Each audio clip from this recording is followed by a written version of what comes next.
everybody doing? Hope everybody can hear me okay. Again, audio, I don't know how to fix it, but welcome to Retainer Designer. This is another Friday live stream. I'm glad everyone's here. Oh, Gardy got some comments. I was busy cleaning my desk to make it look better for this. So, Luciano, good afternoon. Let's learn with you. Hug from Brazil. Oh, I should show this on the screen like I'm fancy. Yeah. Hug from Brazil. Hug from Texas. So good to see you here. Awesome. Thank y'all for showing up. And today we're just working on, so usually Thursday, the night before the live stream, I'll look on my shelf and try to find something unusual or something that I think would help, whatever somebody would like to learn. And I didn't see anything there. Sometimes I go through the comments and I see, somebody was asking about this, let me do a live stream on it. But this time I was kind of like, I don't see anything. But I did have these 3 models. They're all from the same doctor. And unusually, they're all plaster. They're not all digital like before. But we are... Hello, Amy. How are you doing? So today we're going to just be doing some wire bending. These are 3 different... It's from the same doctor, but 3 different retainers. So we got a lower, we got an upper with undercut clasp. I don't know if I've shown that on this channel before, but I'll show undercut clasp. And just a phase 1 holly with some loops on there. Let's see, is this the one? I gotta make sure I check the prescription. I got it behind the screen there. So everybody come on in. Let me know where you're from. And yes, we do have the baby duck camera. If I can add it to the screen. Yeah, so we got the baby ducks. They have grown a lot this week since last week. So if you didn't know, last week we had little baby ducks. They were born the week before. So now these are about 2 weeks old, I believe. And that's little Bobo at the top with the black feet. His feet are looking great, but he is way smaller than the rest of them. He was the last one born. He had issues when he was born, so that's why he's catching up, though. He's catching up. Northwest Alabama. I actually learned under a guy named Jason Brown. He might be actually watching later, and he's from Alabama. So yeah, go Crimson Tide. Is that? I just did a crimson red retainer yesterday. I should have taken a picture of it. You would have liked it. But anyway, so we got the duck camera, so we're all good there. And there's my overhead with my 3 models. And like I said, I was trying to clean my desk, but it didn't work very good. So, so now everybody's Kim from Katie. Oh, did you ever get in contact with that one lab? I didn't know if you were looking for a job or not, but I'm going to check my audio while I'm talking. Oh, there we go. Okay. So, good to see everybody. Again, this is just a basic,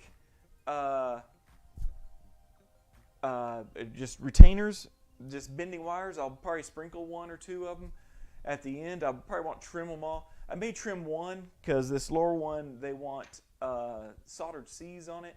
And so I usually do that with the laser welder, not laser welder, pulse arc welder, I guess. So anyway, that being said, but first, let me start out with Kim from Katie. I almost called you Katie, but Kim from Katie. You might be interested in this. We are in March, so end of next month, March 31st through the April 1st. It's not a month-long conference, but it's a conference put on by ORG, Orthodontic Resource Group, and I'm helping to put on a conference, so I'll be helping set up live streams. So if you can't make it in person, I would love to meet you all in person if you can make it, and shake your hand, give you a hug. But if you can't, we are live streaming it, and I'll be in the background live streaming and setting that stuff up. So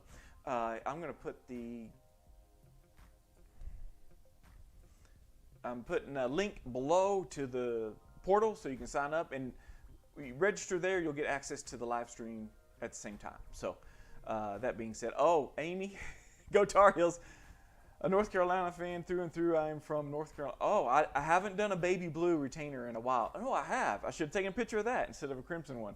So now that I know that, North Carolina, baby blue is, if that's right, baby blue and white, I think, is Tar Heels. They probably have a fancier name than baby blue. But I put a link in the chat so you can click on it. And it is, I do have a thing here. There we go, over my face. So again, there's the link right there to the website. I'll be there. I would love to see y'all there. I do have a thing here. There we go. This is the conference portal. So that link will take you to the conference portal where you can register. And it's in Irving, Texas. So I would love to see all y'all in Texas. Here is the agenda. And you can see we have a full agenda. We got a inspirational business speaker, Stas, and we have Christian Saarman of Neo Lab, probably one of the largest labs in the United States, New England Orthodontic Lab. So he'll be speaking about how to grow from 1 to 150 on your lab. We got a Impulse Pulp welder class. We got FDA. We have a vendor day, and we're going to have a lot of hands-on digital band prepping, analog band prepping, acrylic application designs by JBC and Company, who I buy all my acrylics from. And then we're gonna have a little cornhole and drinks competition at the end of that. So that's just day one, and you can look on here for day two. We got the Don Inman talking about, he's gonna be remoting in. He's gonna be talking about his Inman aligner. And for all you in-house people, we're gonna have a round table. So you can all discuss it, because there's a certain set of problems just for in-house people that you have to deal with. And so Tiffany, who is the president of the ORG and also president of the Destination Orthodontic Lab, she is actually a born-again dental assistant into an ortho lab. So she was in-house lab tech, she was an assistant, now she owns her own lab. So she's a wealth of knowledge for you. And then, of course, for all you managers out there, breaking barriers. And then exit strategies for all you long-time lab owners. And then 3D metal appliances, and they're bringing a doctor in to show what it's like on that end as far as things to do with that. And then roundtable with Mike Wright, who is the president and CEO of Orthodent Lab, or ODL Lab, another one of the bigger labs in the United States. So again, he's a wealth of knowledge, and this is where we all get together and gripe and complain and praise and all that good stuff. So be sure and sign up if you want. If you're an ORG member, you get $100 off your registration. So let's remove this and go back. Comments. Yes, Carolina blue. As you say, baby blue and white. Carolina blue. That's probably better than baby blue. A little more, I guess, on my side, more manly. But I'm sorry about the chickens if you're hearing that. But they have been active today, and it's a little cold outside. So it's another reason we have the baby ducks in here. They like the hugging. You don't see it. There's a heat lamp underneath there that they can get under it and warm up. And little Bobo, the little one, he gets right in between all of them and stays warm that way. So we'll check in on them in a little bit, but let's get started and do what we came to do. So the first thing we're going to do is prep. And so let's start with a basic upper holly. And this is something I used to do in another lab when I was a manager. I used to prep everything and draw the design on everything. Now, this one is going to have undercut wires. I'm looking at, and these things. So they want it, looks like, you can see there's a bondit right here. If you can see that in the thing. There's a bondit right there, and looks like they're trying to keep some spaces together. So they wanted me to add some finger springs here to hold the distals right here. I'm going to double check that real quick. It's always important to read your script. So I'm reading my script. Please place finger springs, upper twos for space closure. And then, of course, they like the undercut wires right here. But first, I'm going to pick all the bubbles off. And I never did do this before until I worked for this other lab, and I picked up on it, and I really did like it.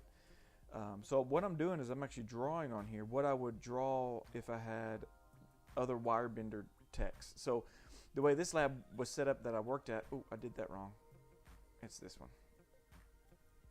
So what I did at the other lab was I would prep these and so I would prep these and then pass them on, and they didn't really need to read the script. Some labs will actually put, you know, what color is this going to be? Special medium blue.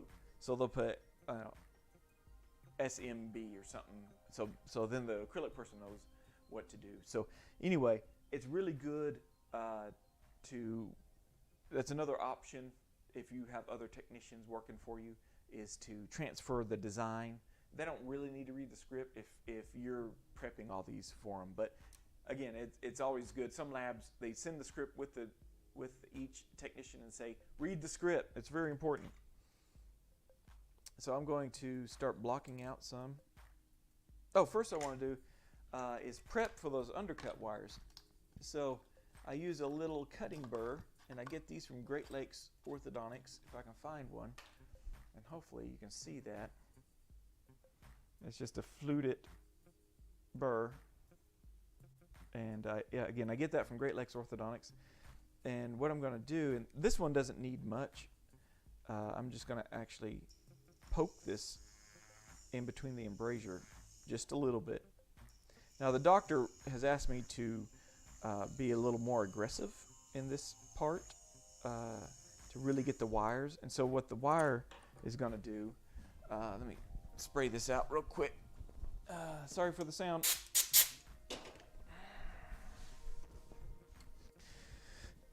And so what the wire is going to do is, let me get a piece of wire here so you can see it. It's going to stick inside that little hole I made for the embrasure, and so it'll be under the acrylic.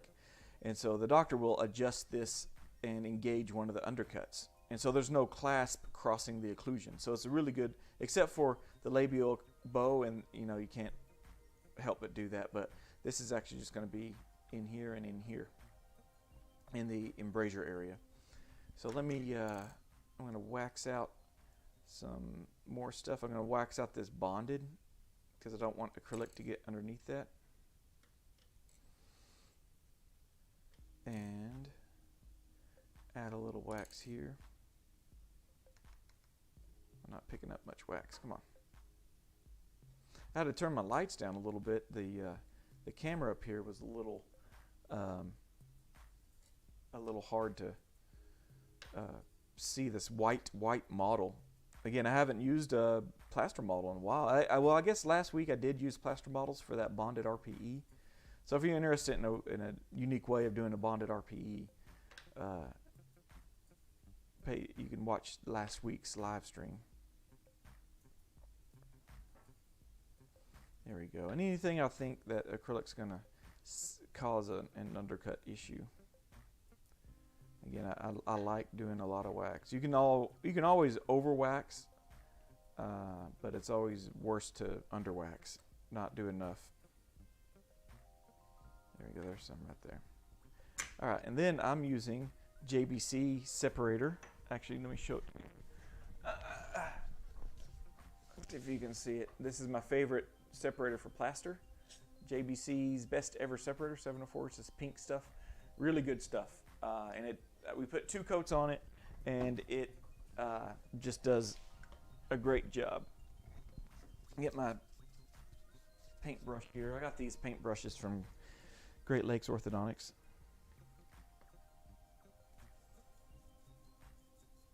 So I'm going to paint this 1 coat of separator on.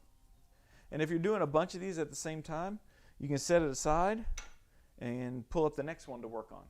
So then, again, I'll look at the script, read the script, and okay. Needs additional solder clasp around lower 4s. Okay. So I'm going to prep for that with my knife, and I'm just going to remove a little bit of the gums and try to get in between the teeth a little bit on there. So that's on the 4s, and we'll come back. And so that's how I do these now. with a plaster, I could do the old method of soldering, but since I have a laser welder, I like to do it this way. So what I'm going to do now is I like to clear out all this tongue area, so I'm going to switch over to another camera here. Ooh, I didn't clean that. My wife kind of left a mess there, but let me go full screen on this so you can see. Squeaky wheel.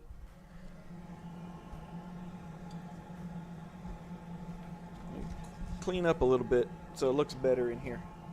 So we have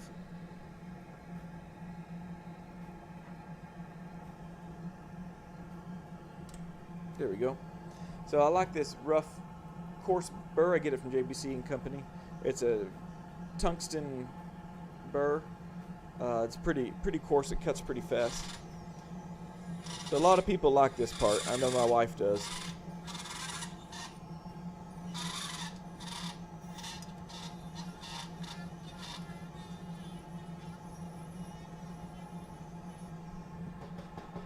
And I used to have a paintbrush over here. There it is. I usually keep it around, and it's good to dust this off and get it to go into the suction unit. So then I've cleared that out. Oh, excuse me. I ran over a rock. What's that doing in here? I got these inline skateboard wheels on my chair. So we have now made area in here. It just makes it so much nicer to work on when you're working on these. It must be cold in here. I can't get my waxing unit to warm up.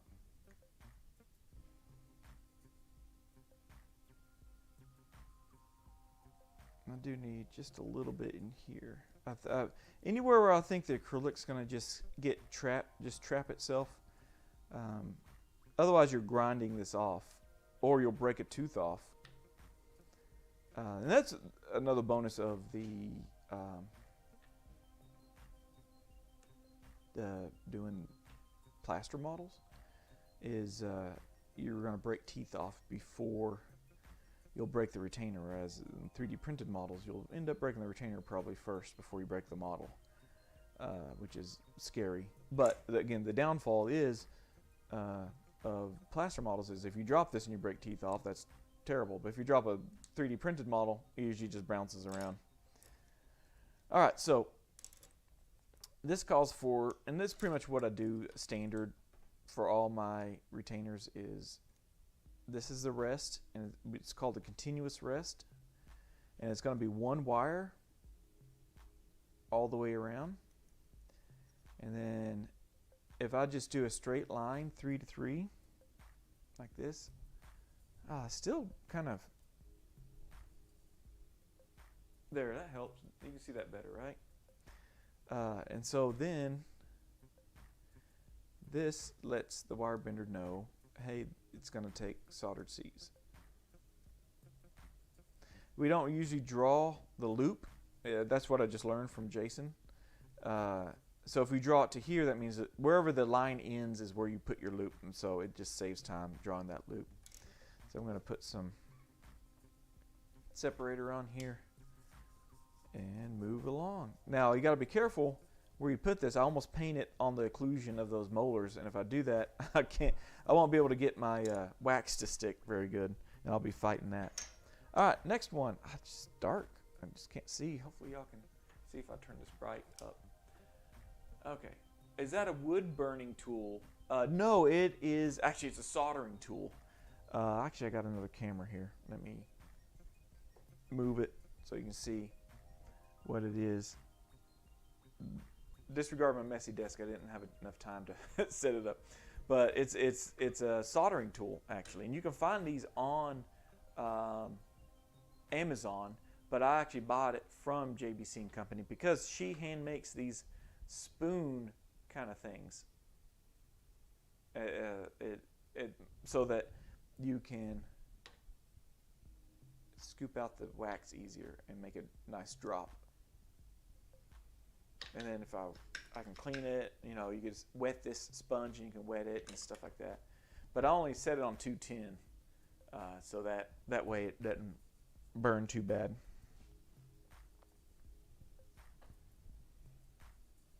Then we put this back. But I used to use a heatless trimmer, heatless waxing thing, and I just used a waxing instrument to use a heatless. But I tend to like this because this is 210 degrees at all times. You don't have to sit there and heat something up the whole time. Yeah, I've really liked it. You pay a little extra at JBC and Company, honestly, but it's okay because you know, it's going to a good place. But I really appreciate that little scoop that I think she hand hammers it out, and she's designed her own little waxing tool there. So, all right, this next one, this is more of a phase 1 Holly. Something that a kid would wear when they still have baby teeth. They're waiting to fall out. They've wore braces to straighten up these and gather them. And they're waiting on canines to come in. So they're kind of, they've worn phase 1 braces, probably molars, bands on the molars and brackets here, and just, you know, making sure there's enough room. And now we're just waiting for the teeth to grow in. So they're just going to wear this retainer to hold everything in place.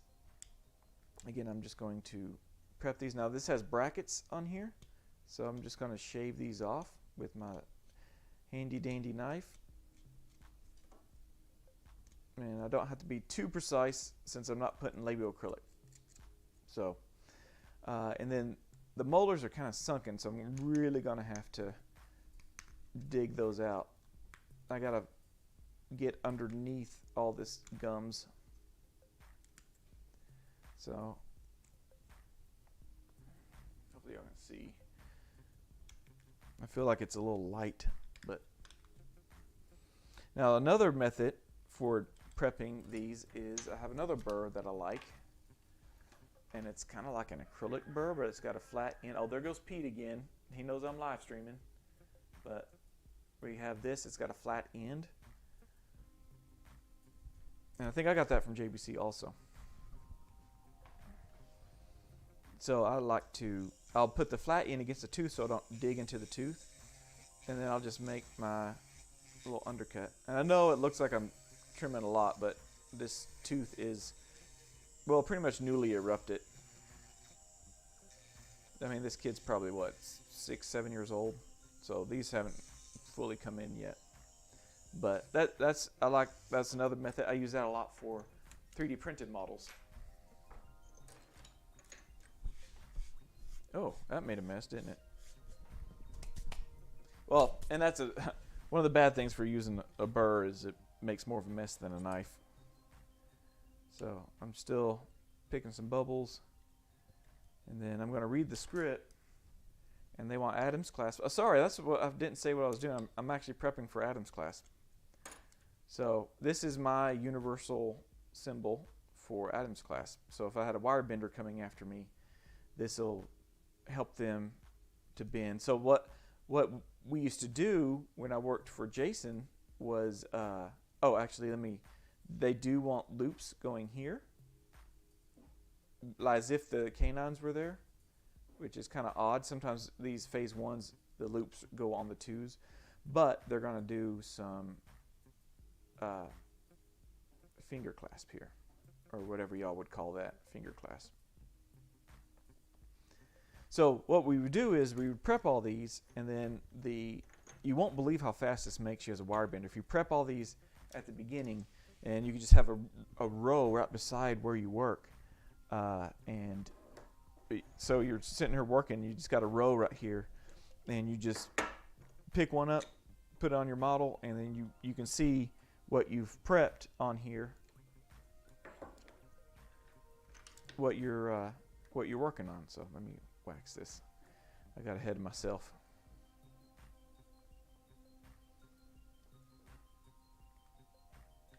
I have chickens. I hear a hawk out there, so they're probably all hiding under the lab, and I hear them now under the lab.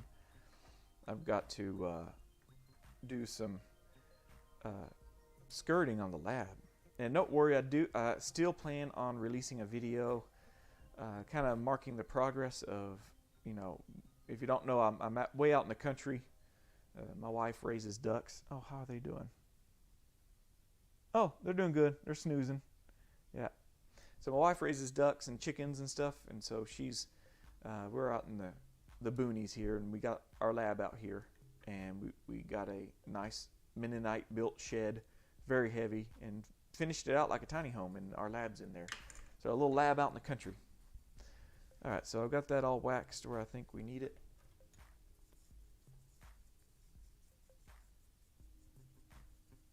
So there we go. Got that painted, and I'm going to set it over here to dry. I'm actually, and usually by the time you get to the first there, your first layer has dried, and you can paint on your second layer. All right, so y'all help remind me I got to paint that second layer on that third one when we get to it. All right.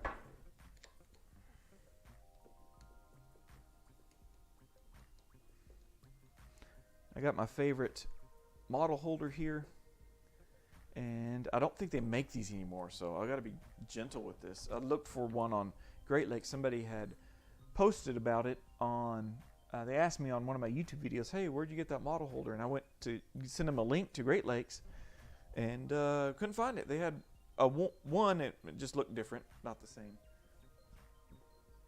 So I'm using 028 wire for this lower. I'm going to do this lower first because I'll see if I can get the soldered C's in the live stream. But I like to do the acrylic first and trim the acrylic. So I am going to,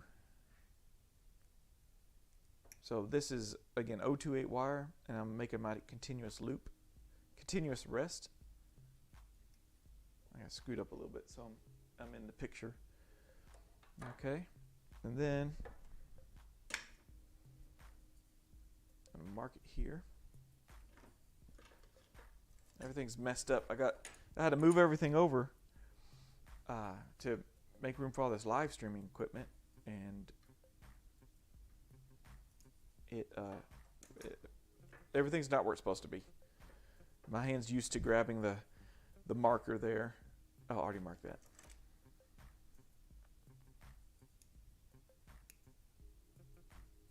There we go. And curl that up just a little bit. And then go to hold this in place. Go to this side. I'm going to mark right at that lingual fossa. That's right where I'm going to put that rest. Pete, don't start.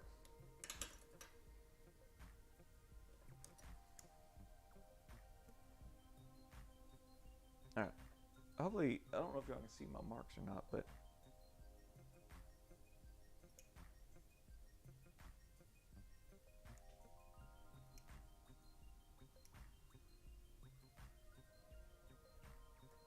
there we go.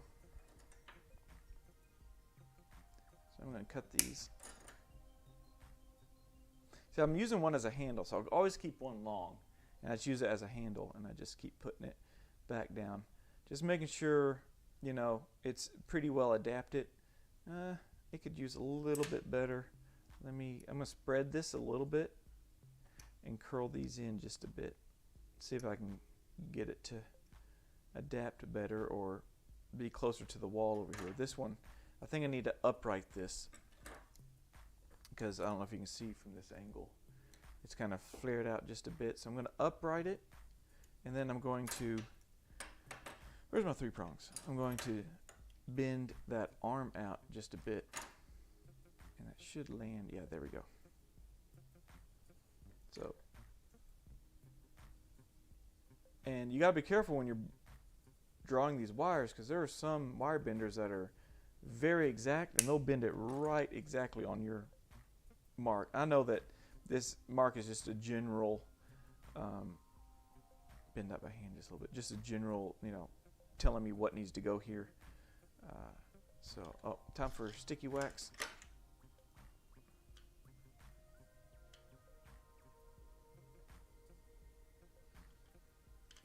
So pretty much you can use almost any soldering iron, I guess, or wood burning tool, as long as you can control the temperature.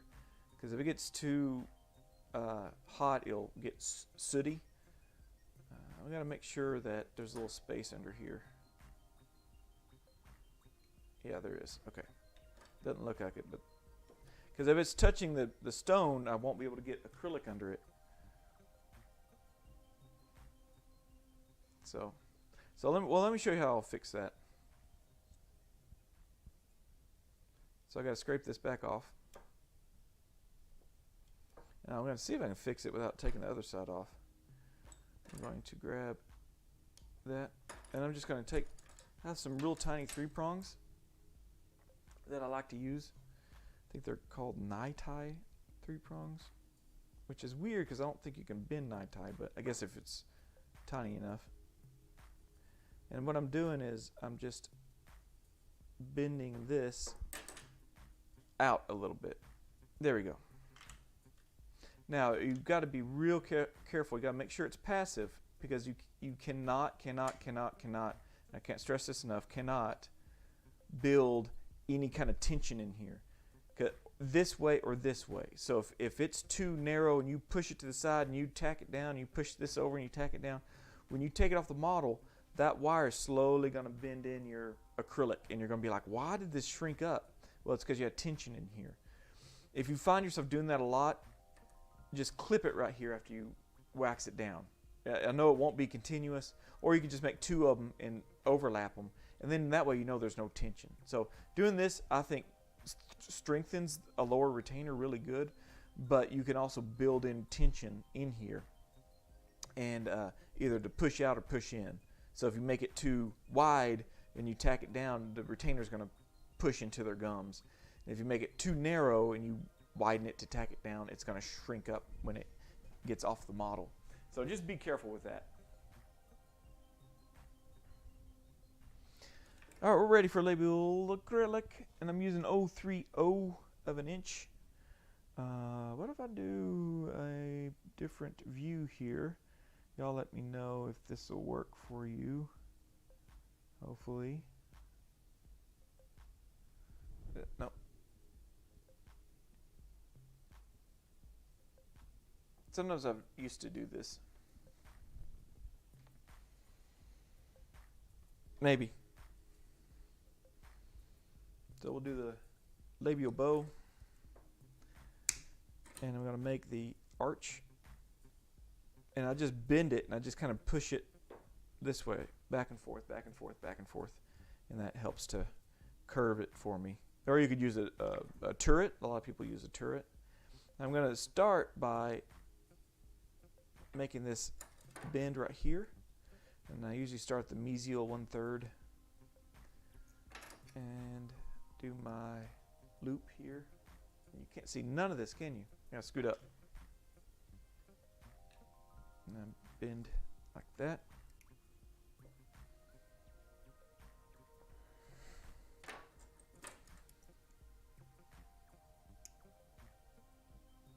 And see, I'm holding this with my finger while I'm bending. What I'm doing is torquing it this way. I'm holding this and I'm trying to bend it in, trying to get this upward bend closer to the gums. See, that went too far, I can already tell. Back that off. There we go, and we will mark this.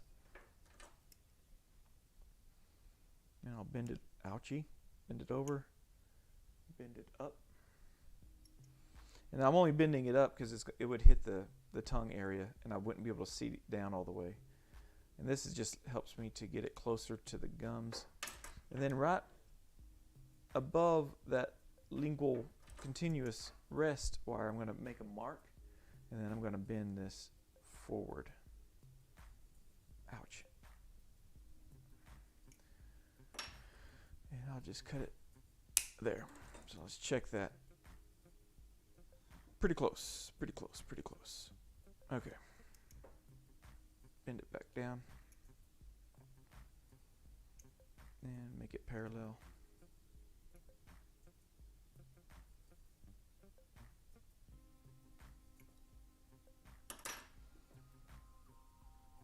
And then I just work my way around. So it's touching here, but not touching on the canine. So I'm just going to make a mark where I want to bend it, and I'll just pull it in just a little bit and make my mark, same spot I made on the other side. And I'm just making sure this is seated each time I go to mark it, because I've messed it up before. And whenever I make that bend, I'm making sure I'm going straight down the model, because you can always, if you do that, sometimes you can flare this wire out, sometimes you can flare it in. So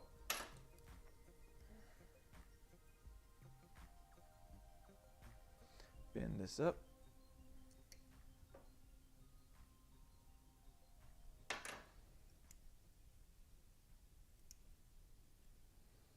And bend that there. And one thing I need to do, make sure that these are parallel or perpendicular to the occlusion. So the occlusion's here. I just want to try to make that wire as perpendicular as possible to the occlusion, because when I bend this C-clasp, I'm going to run it parallel with this wire. And if this wire is leaning, you know, this way or this way, it's just going to make that C-clasp look weird. I don't think I'll affect it too much, affect the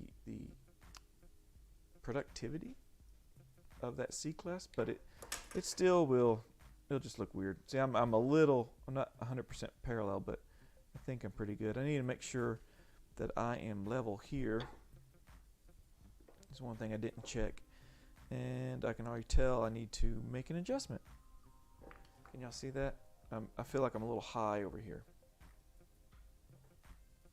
I'm not liking that. So to make the adjustment, you can't do this too many times because you'll weaken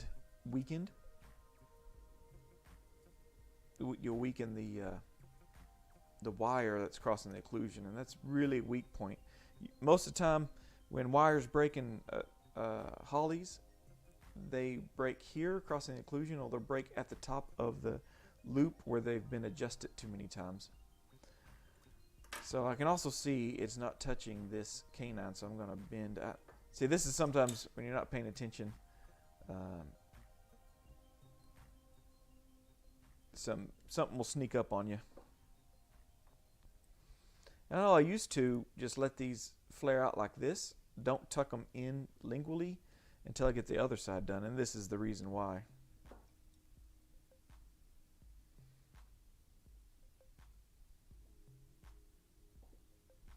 I'm not sure if I like that double view, but hey, you know what?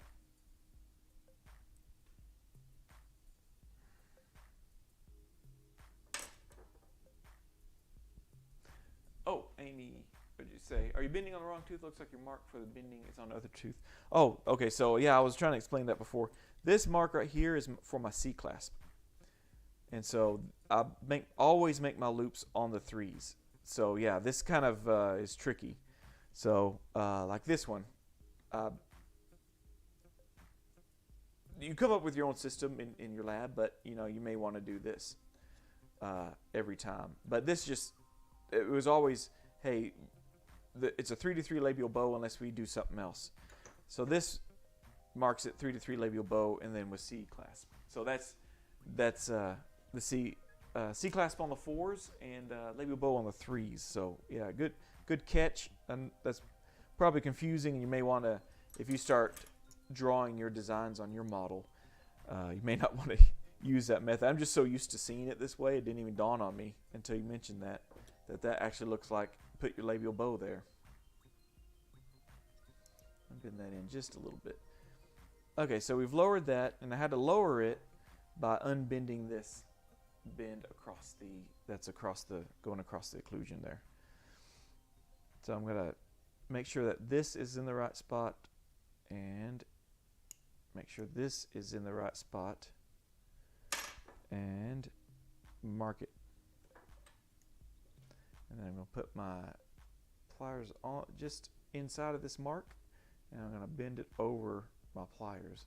Again, I'm going to bend this up. I can already tell it's going to hit that tongue area, and so that kind of dropped on a little bit. I need to flare this out. I don't know if y'all can see, but I've got this torqued just a little bit. It's not touching right there.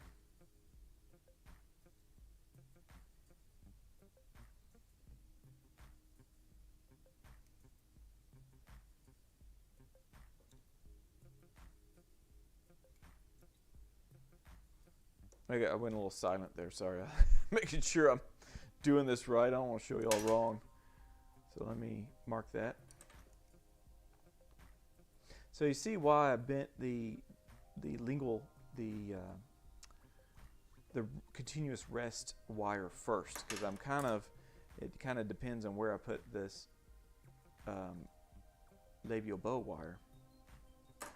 So let me cut that. I'm pretty close. Don't drop this on the floor, dadgum. That's the worst. And I got gray floors. I chose the wrong floor color. I don't know if there's a good floor color or not. So I'm gonna make a few little tweaks with my hands, just to try to get this wire as level as possible. This one I need to bend in just slightly, so I need to bend this up. There we go. So now I'm gonna just torque this a bit like this.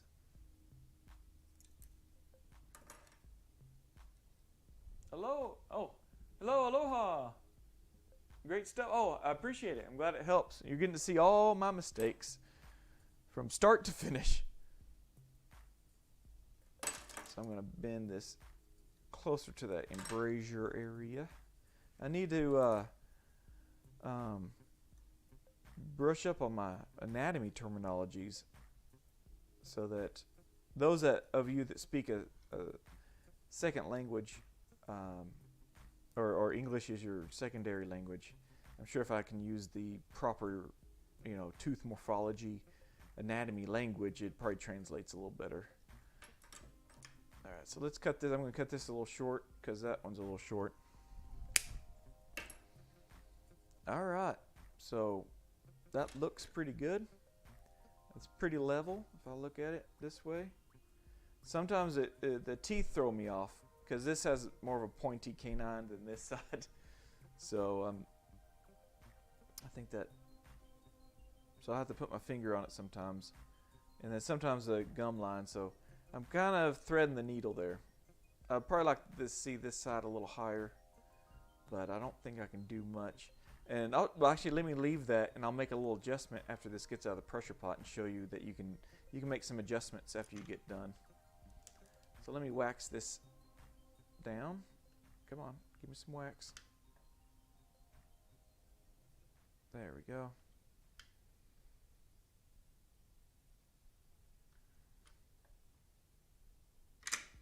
There we go. And so this one, we're probably going to be doing, I'm gonna do acrylic on it.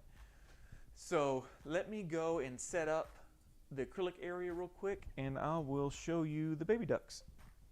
And so that's a lot better than what I'm about to show you. Setting up the acrylic area. So what we're gonna do is we're gonna do the acrylic on this one, so I can show soldered C's and why I do the soldered C's after the acrylic. Now if I was actually soldering, I would do it before the acrylic, because you could burn the acrylic, but then there's also the risk of ruining the model before you do the acrylic.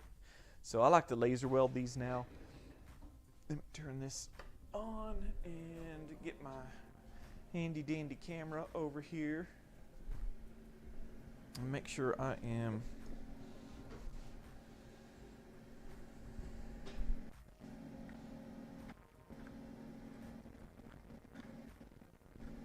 well, if I can get this, there we go. So now you see why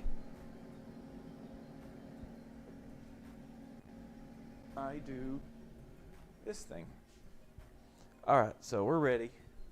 Ducks were sleeping anyway, didn't want to bother. So I've got to look for, where's my pan here? So I got my pan, and on this metal tab here is the name for the retainer. So we like to put the names in the retainer here. So this is actually peacock glitter. This is a fun glitter to use. This is P325. Let me switch this real quick. That's peacock blue glitter. It's a very popular one that we're using. So let me go full screen on this so you can see it better.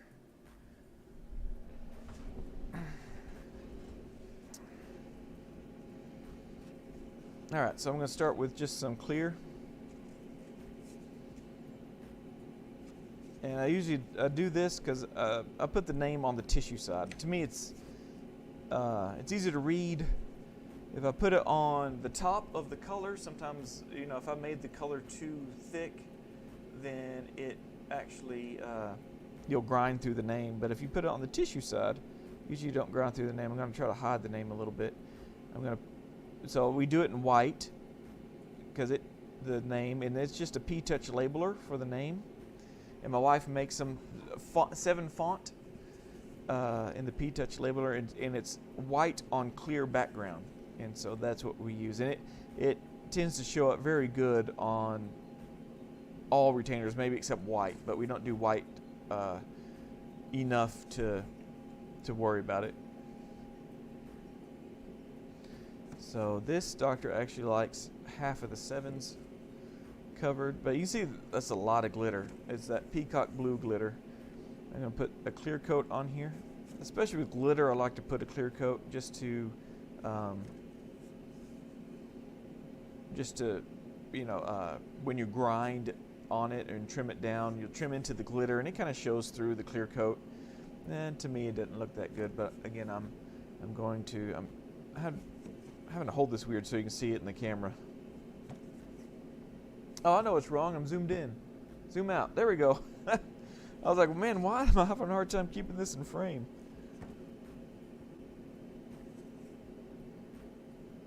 So I'm actually having to hold this vertically, and that's why you can't see it very good. But I'm holding it vertically so it doesn't, the polymer doesn't slump. See it? I gotta keep an eye on this.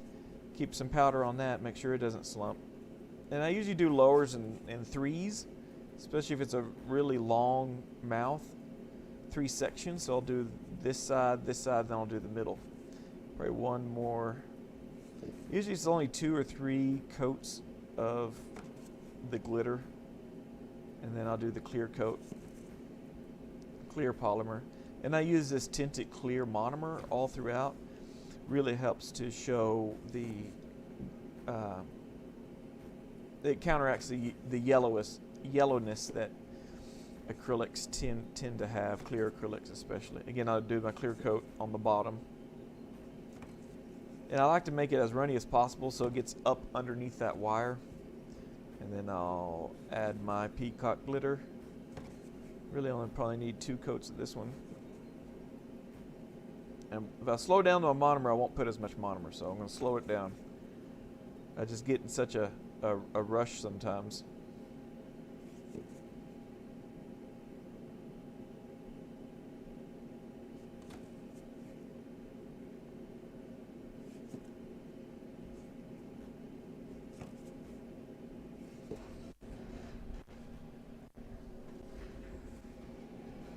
I'm going to let this set just a bit. I like it to be kind of in a rubbery state whenever I go to cut it. I always cut my acrylic. It just saves time on trimming.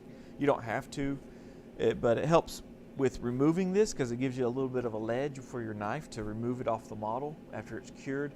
And then it saves in trimming time. But some of the downfalls is you can actually, if you're not careful, trim into the wires. So you kind of got to know where you bent your wires and where they're at. So this, again, this doctor likes half of the 7s included in the retainer. And at this point, you can actually check your thicknesses. See, that one's nice. It's probably got a good thickness. This one probably needs a little bit more. Looks like it's slumped a little bit, so you can actually add. Now, if you're doing 3D printed models, adding is very scary because once you've cut the acrylic and you expose that raw 3D printed model underneath, you're gonna have, it's gonna stick to it like mad.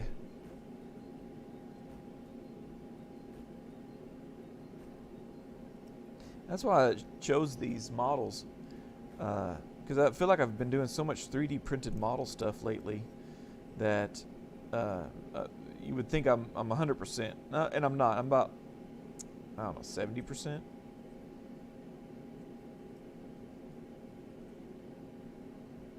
So I'm just kind of making a little ledge under here for my knife to get. But I don't want to pull it away, because you can pull it away from the model, and you don't want to do that because it's gonna not gonna fit good. But I'm not too, there's a little bit of an undercut here, so I'm going to make sure this is nice and clean. Another trick I've learned is wet your knife and it will slide through the acrylic better. So let me put this in the pressure pot and I'll meet you back at the wire bending station. Actually, let me put it on the ducts, and I'm going to wash my hands because I don't like grease on my hands. And then grab something to drink. I'm talking so much that my throat's getting dry.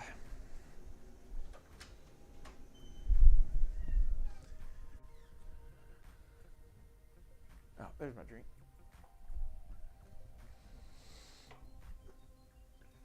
These are usually the times I take my breaks. So yeah, I don't like the polymer on my hands when I go back to wire bending. But I'm over here by the ducks. They're just in the office area of the lab right now until the sun comes out, and then they go outside. Right, and this one's Bobo right here. Hey Bobo, he's the one standing up. He's our little runt. But he's doing so good. His feet were all curled up, but he's been with his brothers and sisters here. And he tries to snuggle with them. They don't like it. Anyway, all right.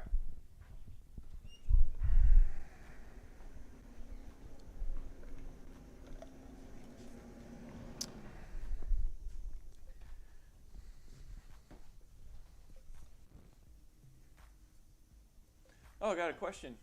How do you like 3D printers for night guards and dentures? Haven't done it yet, actually. I'm excited. I want to try to do it. I want to try 3D print. And actually, you may have missed it. I'm going to a conference at the end of next month, end of March. And a guy I've interviewed on this channel, Brian Nielsen, who is a genius with all that stuff.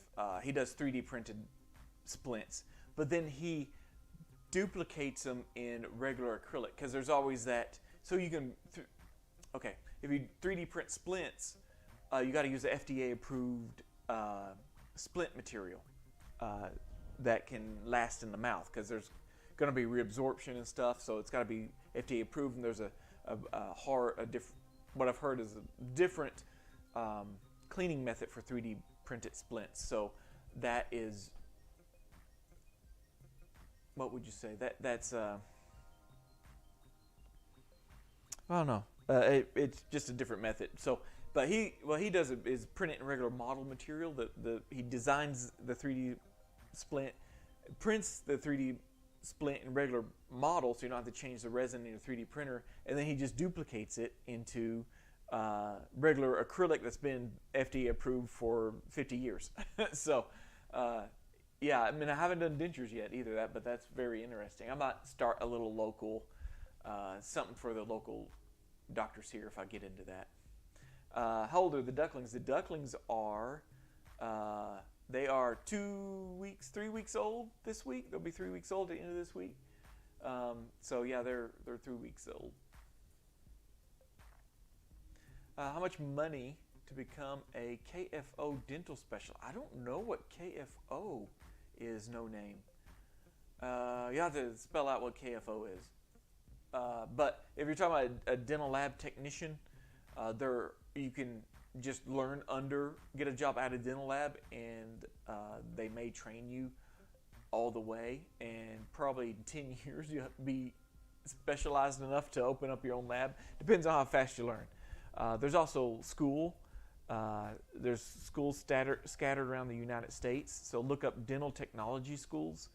And if you'll go to nbccert.org, nbccert.org, if you'll go to that, you can look for education and find schools. You can find all the schools that are still open. They're closing down. So But there are some good ones in Indiana and New York and New Jersey, I think, and there might be a couple in California. So you can go to school for 2 years, and when you get out of there, you'll be slow, but you'll have enough knowledge to open up your own lab. And so I did both. I worked for labs, I went to school, and I worked under a doctor. I'm looking at a Sprint Ray machine. Yeah, I have a friend that uses a Sprint Ray machine. They are pretty good. They're pretty fast too. I just heard that the resin, you got to be careful you don't get the resin on your skin because you can have an allergic reaction. The Sprint Ray resin, probably why it prints so fast, is very reactive. So, yeah, Sprint Ray, I've heard good things about that. All right, so let's work on the next one. I know we're already at an hour, but I'll bend another one, and then we'll get that one out of the pressure pot and trim it. So if y'all want to hang around, well, I'll keep going. Let's do this phase 1. I don't know if I've done a phase 1 type before on here. Bye, ducklings. They're all preening themselves.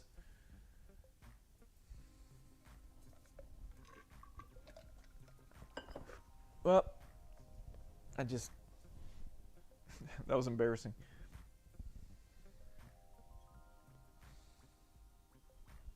So I'm going to do these finger springs first. And I'm going to round off where I just clipped some. Where's my flip thing? So I just take a little Mizzy's heatless wheel and just round off so it doesn't poke. And then I'll just take this. So this is 020 wire, and this is what I use for my distal finger springs or whatever. I don't know what y'all. After I bend this, y'all can tell me what y'all would call this. Some people call it finger springs. Some people call it distal anterior springs.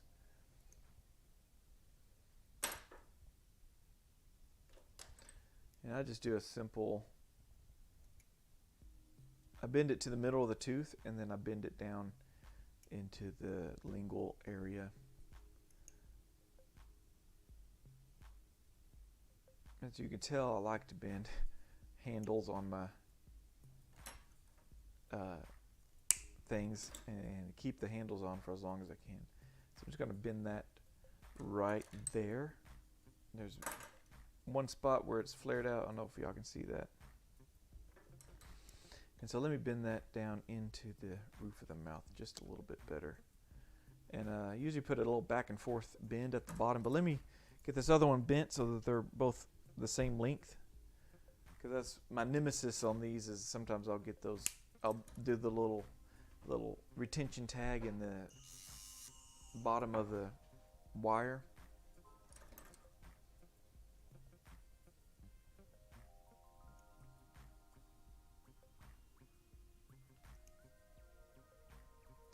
Gotta get this overhead cam dialed into these white impressions, and it might be the window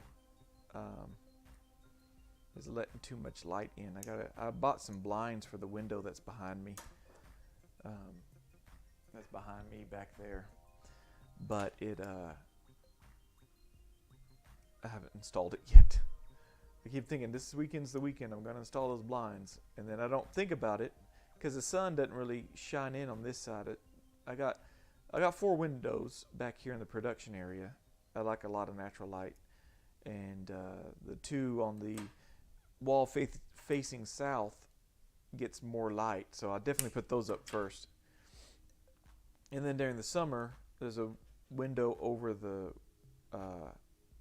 sink right in front of me, and it blinds me as the sun's raising up. So depending on what time of year, but that's why I haven't messed with this window, because it hasn't really bothered me until I get to wire bending and stuff on a live stream. Alright, so I got those 2 bent.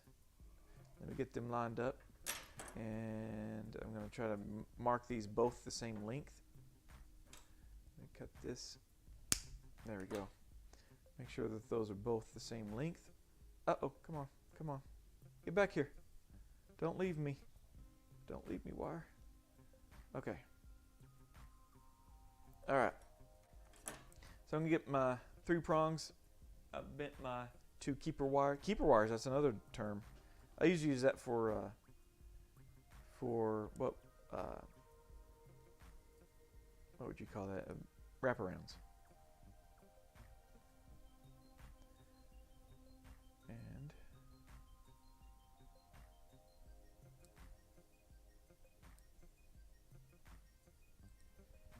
just a little bit of a torque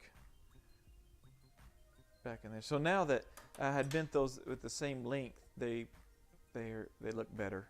I don't even know what is this? Amethyst. Amethyst is the color. So if you know the color of your retainer, what it's going to be, you don't have to worry about your wire bending too much if it's opaque like amethyst is. Anyway.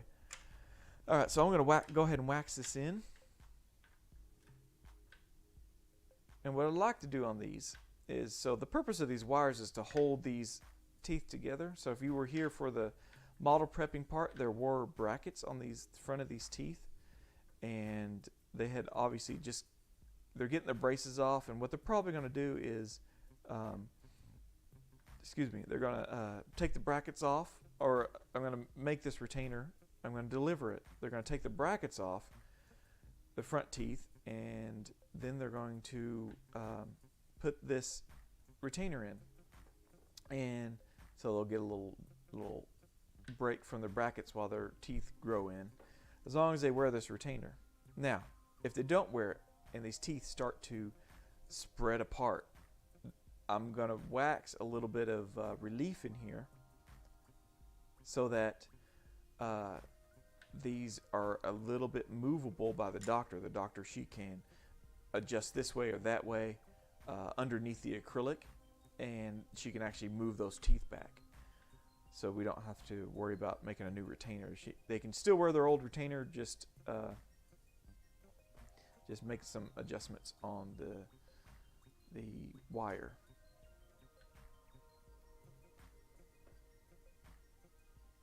All right. So one thing you have to worry about is if that's flared out, and I'll fix that in QC. So let me get an 030 wire. That's usually what I use for my labial bows. And let's bend this labial bow. So I measure it. I usually just go, if they're 7s, I go a little bit past, but I'll usually go 6 to 6 with my wire here. Let me zoom in a bit. Oh, Luciano, do you work from home? I like very much the little ducks. Yes. Yeah, the little ducks are fun. Yeah, I work from home. My house is about 70 steps away from here, so eventually I'd like to produce a almost like a YouTube series, like Little Lab in the Country. You know, what it's like, lab life, working from the country, you know, what it's like day by day, things that we tackle. I think it'd be fun, but that's going to take a lot of time. But yeah, I work from home. It's my lifelong dream. Took me, I don't know, 20 years to get to this point. There goes Pete. I do have a picture of Pete. Y'all want to see Pete? Let's see if I can find him in here. There's Pete. I got Pete. My wife actually caught him crowing, so soon my wife's going to be helping with the live stream, and she can put that up there every time Pete crows, because it seems like my mic likes to pick up Pete. And history behind Pete is his name was Penelope, and we thought it was a female chicken until one morning we were walking to work, and it was standing in the driveway, and he crowed. Perfect timing. And we were like, oh, you're not Penelope, you're Penelope. And so we've just been calling him Pete ever since. And he likes to take care of his hens out there. We just got one rooster and like 4 or 5 hens. Yep, there he goes. I told you, I get started. He probably heard his name. All right, so I got one side done. And again, I'm trying to make it wide enough so that 3 can come in. You can actually see the tip of the 3. There's the tip, and then there's the tip of the 3 coming in. So this is the 4, and underneath this tooth is the 5. So we got to make enough room to allow that to come in. So the doctor may have to bend these up here, which I probably should have gone ahead and bend, but I like them down. They act like clasp. And so as this is coming in, they can bend this up, this wire up. Oh, let me change this a little bit so you can see it better. I'll turn off the light for a second. But you can see right where that cusp tip is.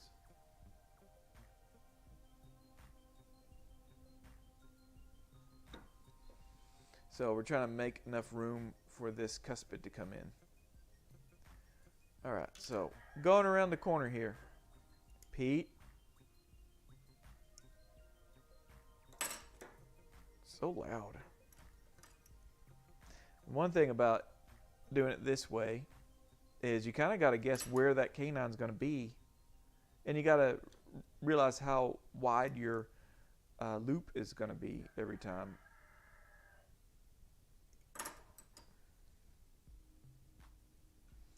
So I got my loop forming pliers. This is my favorite one to use for upper models. So see, now it's flared out. So I'm gonna tuck it back in by grabbing the adjustment loop and bending it down. Maybe I can go a little bit further. So I'm just grabbing both sides of my pliers and bending it down.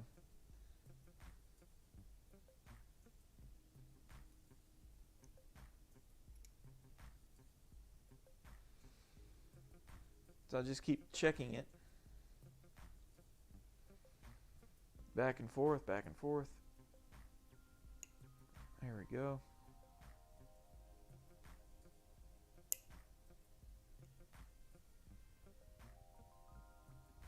There we go. I'm just kind of slowly walking it bend by bend. And then I'm putting it back on the model to check, make sure my bend was accurate. Pete, man, chill out.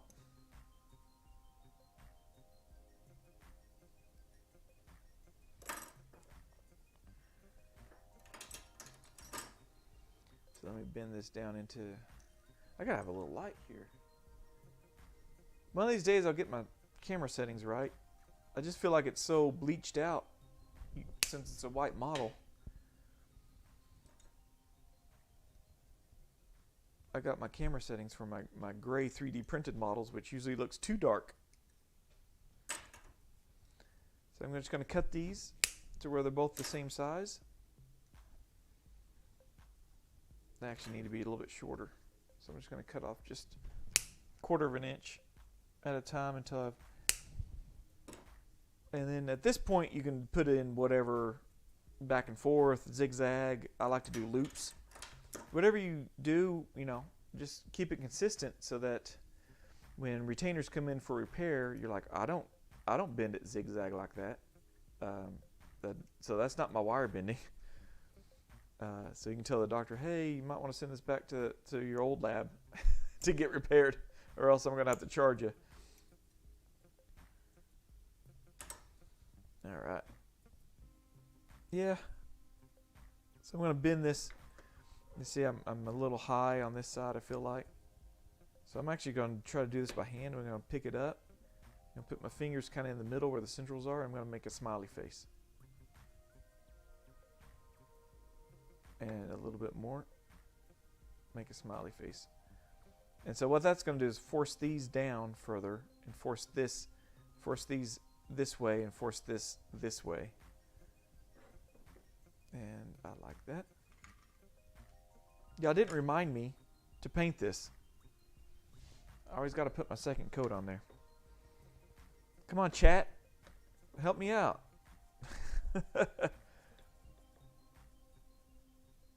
So try not to get this on wires. It's a silicone base, and it'll cause like a little pocket of, you know, the acrylic can't get all the way around the wire. And then like bacteria can get into that little pocket and make a little brown stain on the wire. Looks like rust, but it's actually bacteria, because you had a little air pocket around your wire. All right, got the labial bow done. Got the finger springs done and waxed in. Got the labial bow done and waxed in. And so now we're going to go with the Adams clasp. So if you've seen my other recording, I like to use, oh, we had some comments. I'm on the wrong page. Let's get some comments in here. Oh, Perry, you're back. Oh, here we go. Do you work? His ears are burning. He knows you're talking about him. He wants to add his 2 cents in. Oh, Pete. Yeah, he talks all the time. Do you need another rooster? And call him Repeat. Oh, that's hilarious. Oh, yeah, we're totally going to do that. Amy, you're a genius. Repeat. I got to tell my wife that. That's actually, so while we're talking about this, let's show some Pete love in here. He's quiet now. He knows he's about to get replaced or get another rooster. Have you ever had carpal tunnel issues? Not yet. Yeah, I don't have it yet. I don't know if it's because I use a model holder, and I can just hold this at whatever angle I want, and I can keep my elbows rested on the thing here. But yeah, I haven't had carpal tunnel issues, so thank God I don't have that. Yeah, the wire should look balanced on each side when possible. Yes.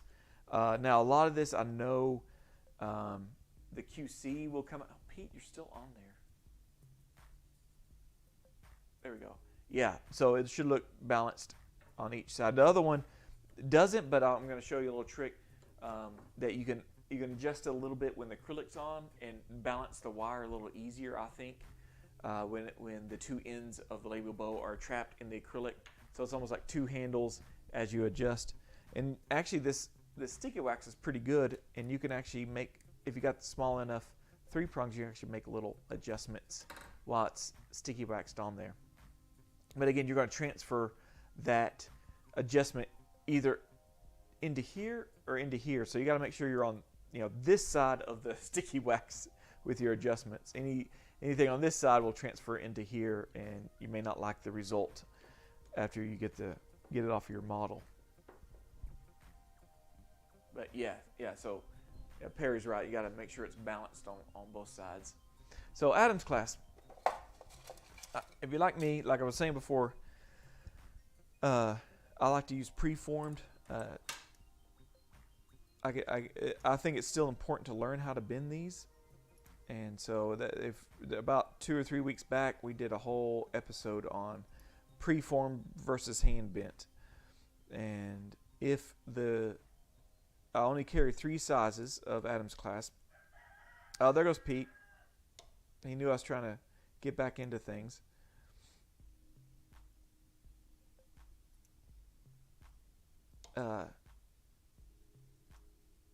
So I believe it's measured here to here on the bar going across. So this is an 8mm bar, and I only carry 3 sizes, so 7, 8, and 9.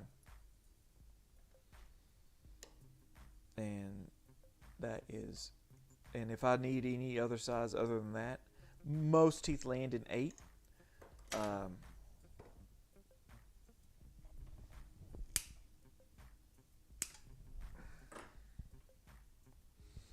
So again, I'm going to just bend these into a little spot here. A little spot, my usual spots. And I like to cut them across where they're even, like that. I'll leave them, the arms like that, and then I'll bend the other one. And then I'll make sure they're both even. Again, this is a amethyst.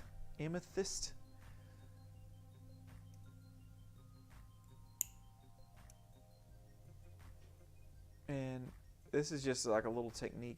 I try not to move my hands too much doing this, so I can just return back to the model as quick as possible. So I make my bend, put it back on the model. Make my bend, put it back on the model. Make my bend, put it back on the model. And I'll just keep doing that. And the less movements, so you're not like doing this and then pulling it back to your face, making a bend and then putting it back down. Notice I'm not using my pen to mark very much. I'm just marking it with my eye.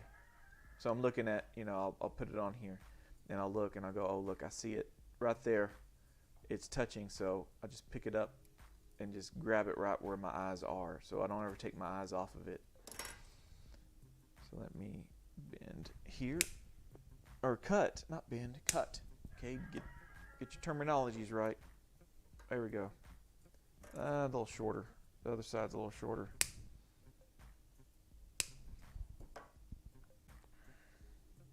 And those are, I actually have these kind of pointing more interiorly. So let me get those pointing the same direction. And I did that and it flared out. So let me get that back down. So now we are ready to put the whatever tag you want on here. I'll do the same thing I do on the labial bow. So I just have little loops. And again, Pete, golly, he's just like walking around. I don't know if y'all can hear him in 3D. Like he's walking around crowing. His little orange-headed ears are burning, like Amy said.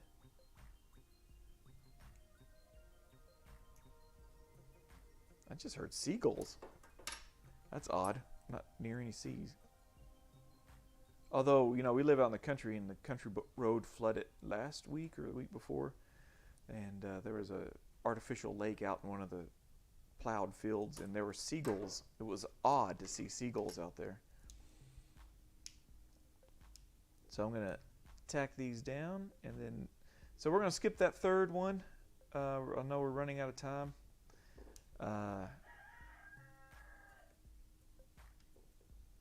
But I wanted to get the other one. Let me go ahead and get this one sprinkled. Maybe I'll keep the cameras going, and I'll make it like a members only video for that third one. I'm going to start doing that, just building up a video library. If y'all don't know, I also have designerretainer.com as my website, and a lot of these videos and articles and stuff are there also. And I have a Patreon account. It's not active right now, or I'm not doing much on it. I'm trying to build up my library of videos again, but all my archives are on designerretainer.com if you are interested in that. So I got that bent. It is ready for acrylic. Now, one thing I like to do is I got this utility wax.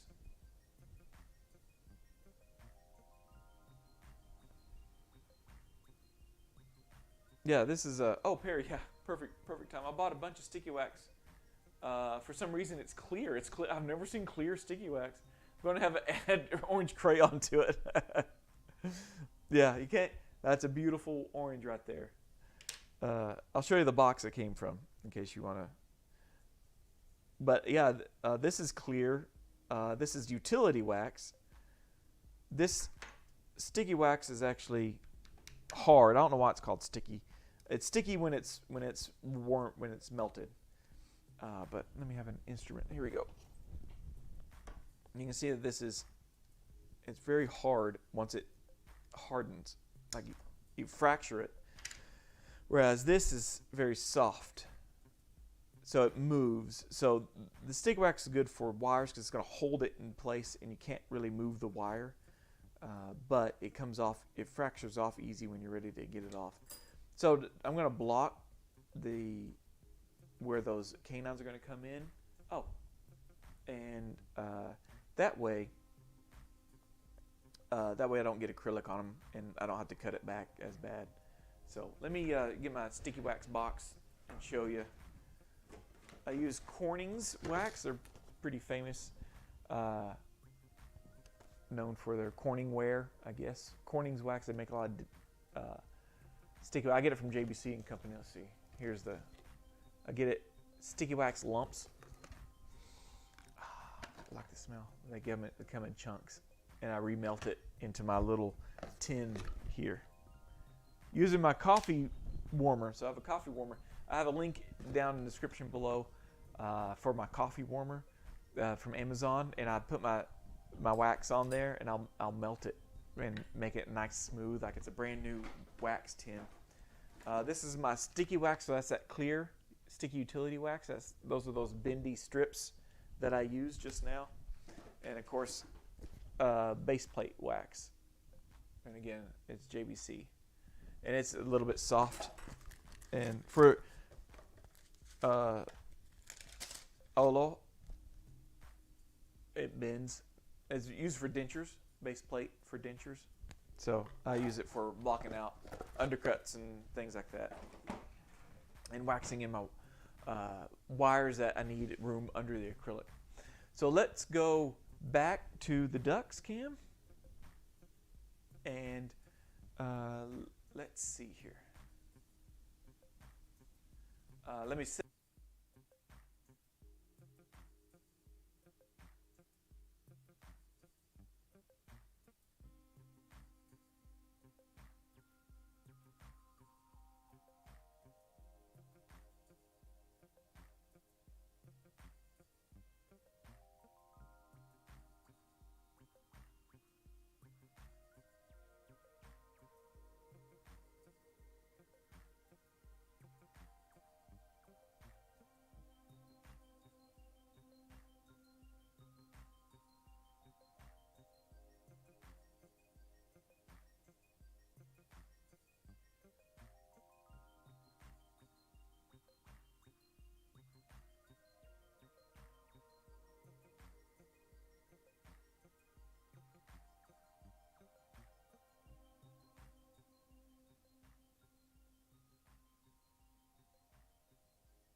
Oh, okay. Batteries went out. Hold on a second.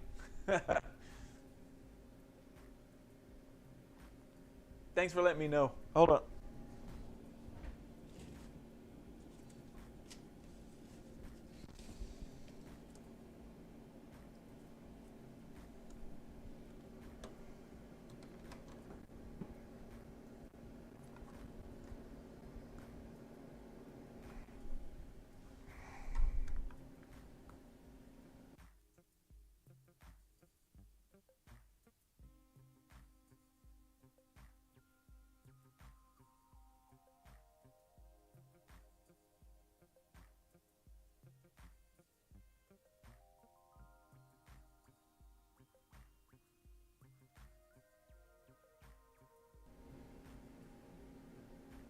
Okay. Hopefully y'all can hear me. Let me get my headphones on. Hello, check. Okay. Sorry. My battery, it ran out. I don't know how much y'all lost, but hopefully y'all can hear me. Okay. Thanks for letting me know. Ken, that my mic went out. So I have a battery pack here, and I just was not paying attention to it. Usually I try to check the battery beforehand, but saving up money for a better audio system. Let me know. I don't know how much y'all left, but we're gonna sprinkle this one with the amethyst polymer that I get from JBC. It's a dark purple, so I'm gonna sprinkle that. I thought maybe I would like that, and then we'll get the other one out of the pressure pot. We'll trim it, and I'll put C-clasp on it, and we'll go from there. Let me switch my cameras. There we go. Now we got audio. I'm glad y'all let me know about the audio.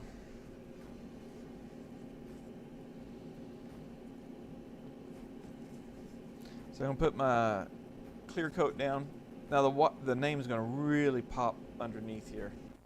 Gotta find where's my case pan? Here we go.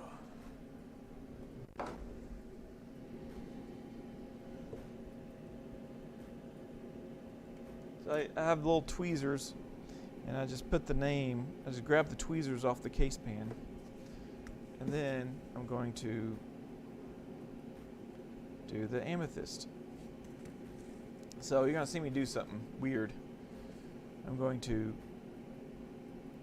put a lot of monomer, on there at once, because this is one of the colors, and you'll get a few colors in your own that will separate. So I'll show you how the colors separate on this, which to me looks bad. Well, I don't know. It kind of looks cool sometimes. But let me see if I can brighten this a little bit for you so you can see. So what I do is, it's good to pat it down. That helps to lock some of those pigments into the soft layer beneath. And then I add a lot of layers, so that way. And I like to add a lot of small drops at once. And that keeps that pigment from, you can almost see the separation happening. And sometimes you just can't. The ultimate way to prevent that separation is to do the dough method. And there's some labs out there doing that. They do the dough method. So you'll see me just spray that monomer on there, and I'm trying to keep it from separating, because each big drop I do, I just get a big blob of separation. So I'll just do almost think of it like raining. You know, if it's raining or sprinkling, you know, you got the smaller but a lot of little tiny drops like that. It doesn't seem to separate as bad from what I found if I use the tiny little drops like that. And again, I'm putting a lot of layers so that if there is separation, if I cross hatch them, soon it'll look solid.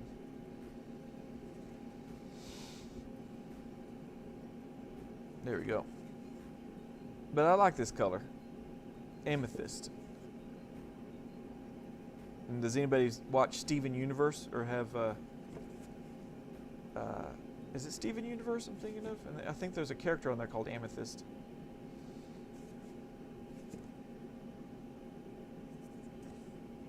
So get my cutter here. I'm gonna let this sit just for a bit, and let all the monomer soak up all the excess powder, and I'm gonna see how much monomer I have. Do I still have audio?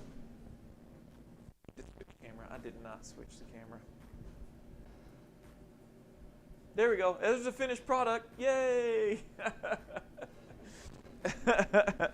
Wow. That would help a lot if I had someone here helping me. One weekend I had Beckett helping. So that's amethyst, and all that stuff I said, I guess you can disregard it. But here's the method I was showing before. Using a lot of monomer at once, although you know it's going to ruin your ratio. But that smaller, instead of big loopy drops like that, I pull the thing away and I try to just sprinkle it on instead of big drops. And that the big drops tends to separate the pigment more. So if I use smaller drops, it does separate, but in smaller areas. And so that is that. I need like a light switch in here, so like y'all can comment, you know, hashtag switch cameras or something, and it'll alert me because my back's to the screen right now. So I got that nice and peeled. Make sure you don't peel it away from your model, and let's put it in the pressure pot.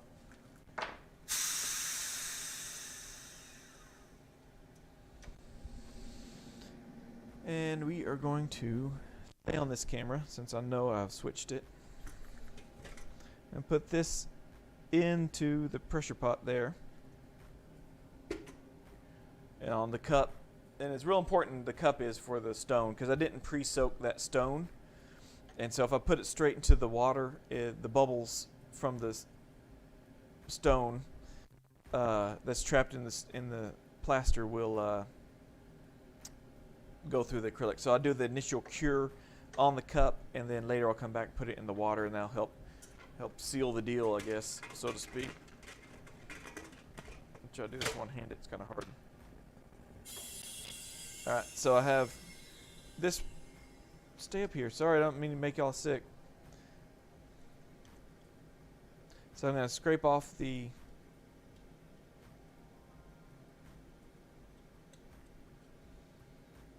part, and then lift it up. Oh, remember me saying earlier how there was an undercut there? I'm feeling it now. There we go. Got it.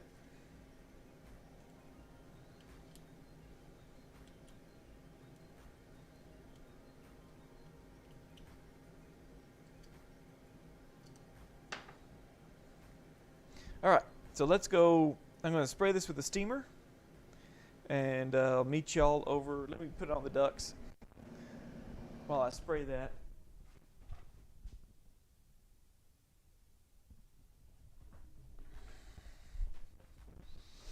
And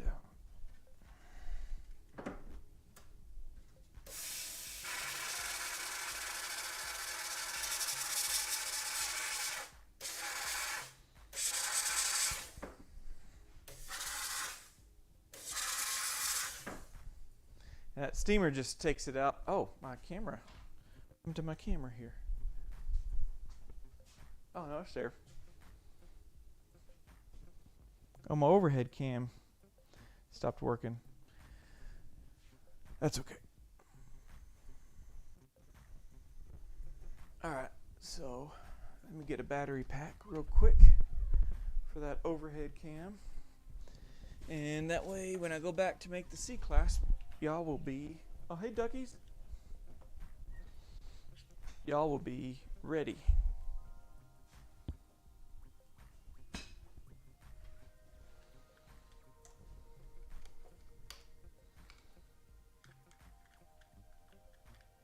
And there we go. Sorry, I had a camera die on me. I couldn't figure out what was going on. Yeah, I couldn't get a full charge this morning, so that's the bad part.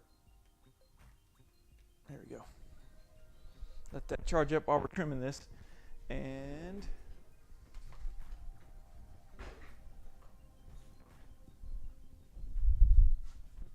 since we are away from here, what does the steamer do?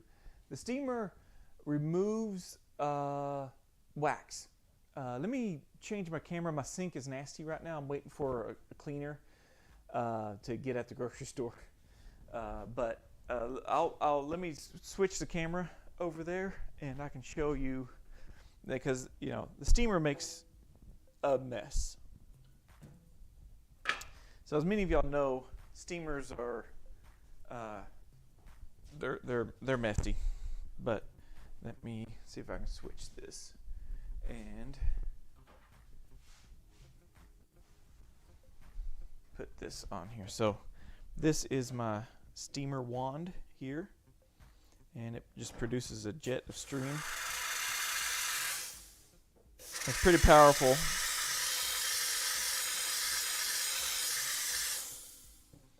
And so if you have wax on your retainer, you can just blast it off.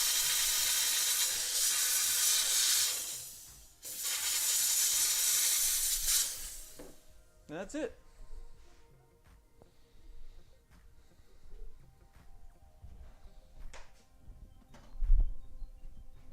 Okay, let me check. So that's what the steamer does. Reminds me of Julia's earlier videos. Oh, that's hilarious. My wife was just talking about her, Julia Child, how much she loved her. And you could visualize. I'm glad y'all could visualize that. All right, so let's trim this. Get this trimmed so I can put some C-clasp on it for y'all. And I do have a... Sorry, guys. I got my green wheel here, and I'm just going to do some bulk trimming with this. Now with lowers, you got to be careful because you will cause it to warp on you if you This doesn't get too hot, but it can get hot if you stay in one area too long. So I've obviously made this side thicker than this side. So let me trim that back.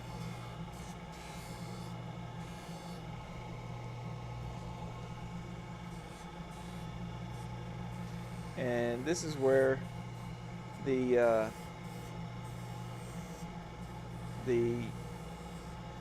trimming comes into effect. Where that you can see the name kind of showing through, but you can see where I can see the wires clearly. So if I'm doing this, I can make sure I'm not going to hit the wire, because this wheel will grind through a wire real quick.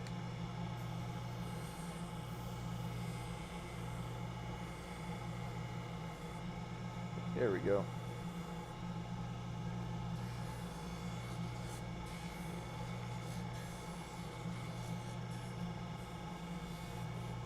Let me get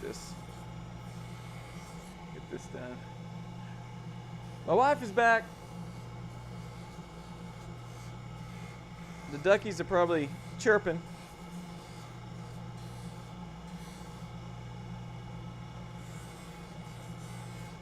Okay, let's move the camera back to here.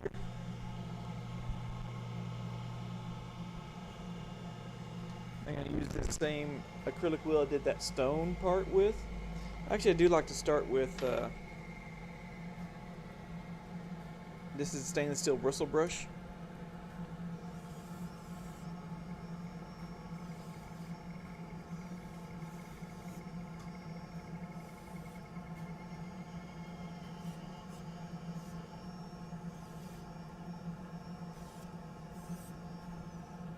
And clean up those wires, and then I'll take this and I will trim down those teeth.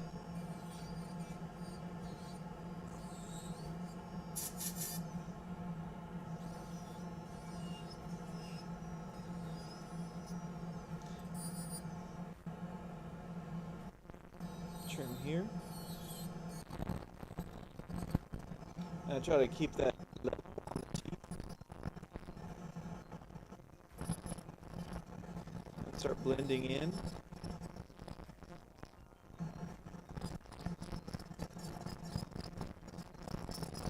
So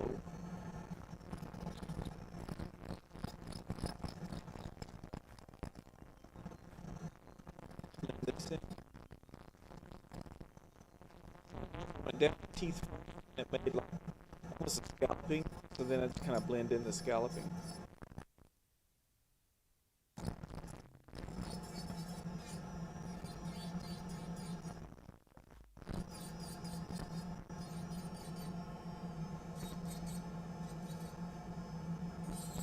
So this is a little thick.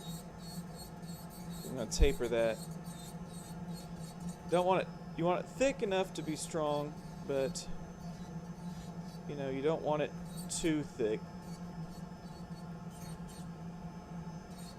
where it's uncomfortable for the kid to wear it. I'm going to taper that in. Ouch.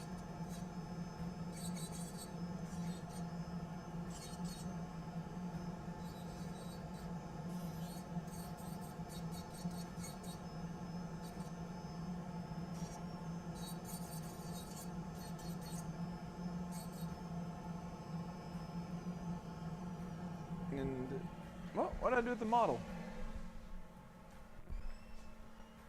Hello. Oh, here's the model. I've lost it. So now I'm going to check it back on the model. There we go. Yeah, look, it tried to shrink on me a bit. And sometimes when I got some undercuts that I need to take out. Let me switch over to my finer one here. Oopsie. There's some undercuts there. That's a good thing about the stone model is that you can see it's already on a lot, but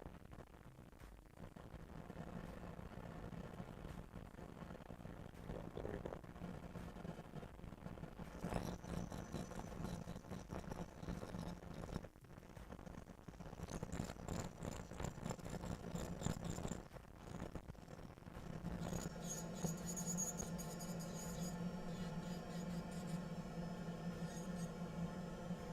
What's interesting is once this, you'll see it, and sometimes this happens when it's cold. See how that pulled apart right there? If I can take warm water, body temperature, and I can put this in warm water, and this will snug back up, just like it was in the warm mouth. So I think the acrylic got cold on me. I don't think I shrunk that up. I was too careful. But if I did, you can get really hot water, soak this in there for like 30 seconds in hot water, pull it up, and then just do this until it cools, and that sometimes gets rid of that shrinkage. So let's go back to the wire bending station. I'm going to skip going to pumice and polish and go straight into, where's my camera here? I got to reconnect my camera, sorry. My overhead cam is not there.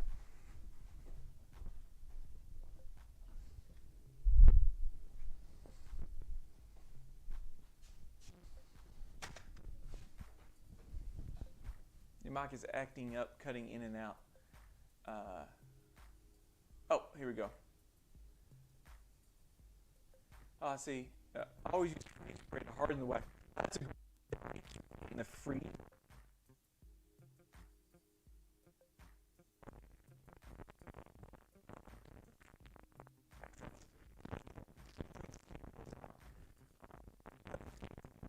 About moving.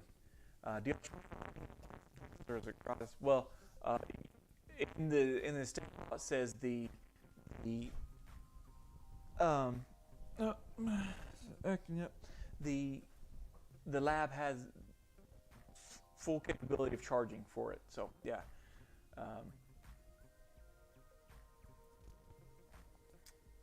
So yeah, we include it in. It's included in the price of acrylic. So your mic is acting. I hope it's still doing. Let me know if it's odd. Temperature your model. Okay. Okay. Let's see. Better. I don't know if I fixed it or not. Let me something here real quick. Pause that. Oh, let me check here. Maybe I can figure out what's going on. Ooh. Yeah. Doesn't sound good. I'm gonna pull it out of my. I think my belt was pushing on it. I think it's losing connection. So I'm just gonna set it on the table here. Hopefully y'all can hear that. Still having trouble. Hopefully that fixed it. Okay, sounds good. Okay, I'm gonna leave it on the table, and hopefully that'll work. I'm just trying to finish this up.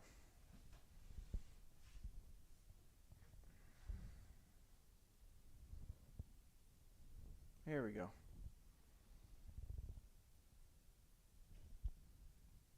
Switch over. All right. All right. So I've got my mic. I can't stand up anymore, but I don't think I need to because I have my mic sitting here on the table next to me. So here's where I'll do my little QC. Why is this so far away? Go back. Go back. There we go. Move this up. Really not in focus, is it? Okay, so this is where I'll take this and I'll just do a little bit of adjustment.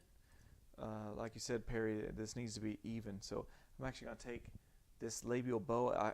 It looks low, and it looks low now that there's acrylic on it.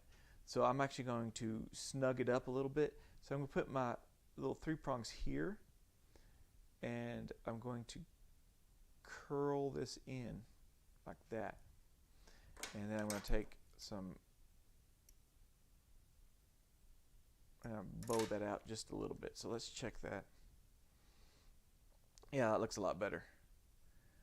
So if you wanted to curl that in, you know, put your bend here and it'll force this downward.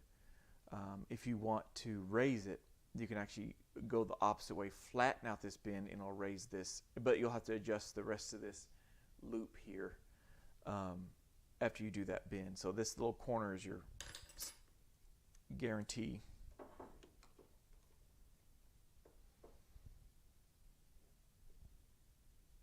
All right, so get me my 030 wire, and I'm going to wax this down so it doesn't move on me.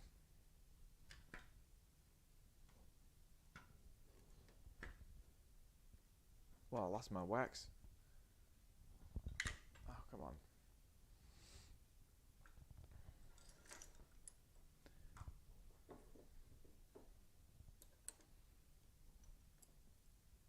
So I'm going to place my C-clasp there. I'm going to put a slight little bend in it.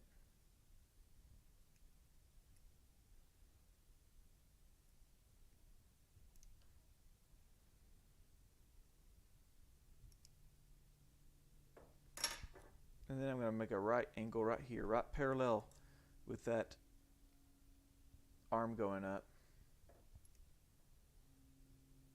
There we go. This flared out a little bit. I'm just going to take my 3 prongs and tuck her back in, tuck that back in. So now I'm parallel. I'm touching that. I'm going to mark that, then clip this, and put a little bit of sticky wax right here, and lay this wire in here. Okay.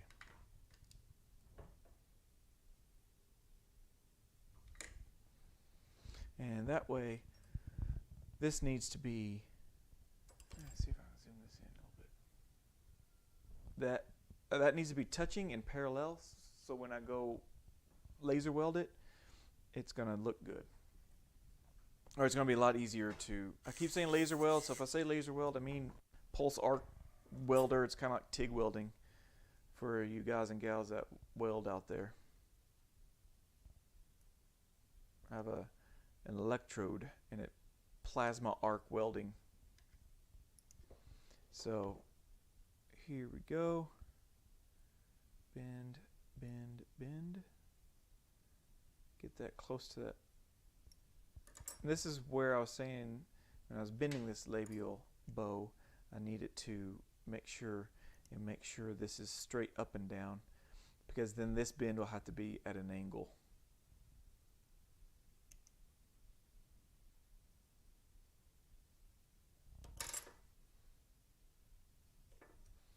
And then I'll cut this.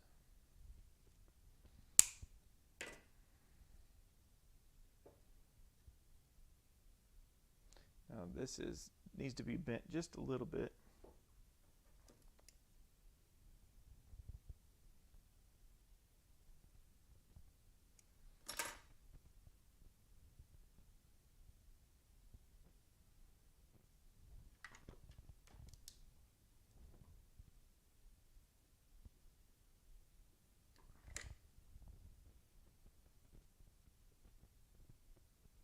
There you go. Let me put on the ducks real quick. I can set up another camera.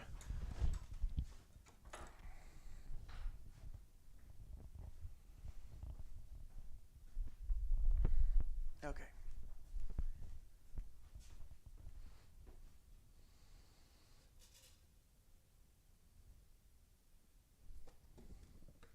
Now I'm having to hold my mic around. There we go. Now this may die on me. Hopefully the camera will catch up. I'm going to open up a backup for my thing real quick. Are the ducks still on there? No, the duck's on.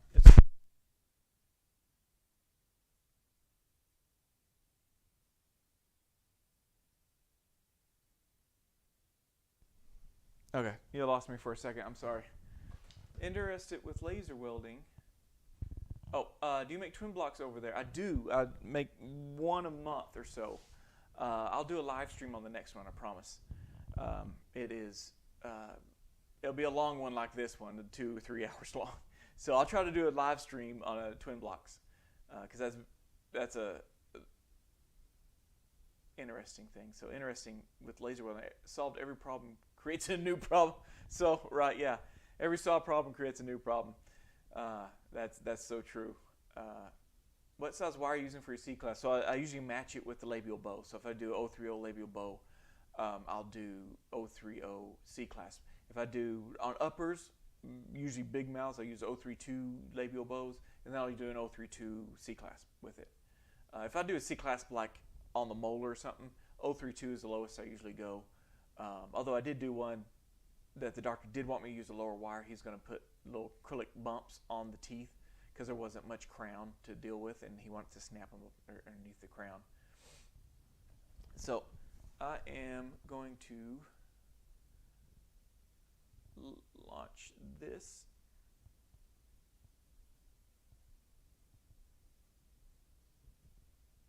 And close this. So I'm trying to, there we go. My iPad's about to die, so I'm having to do this manually over here.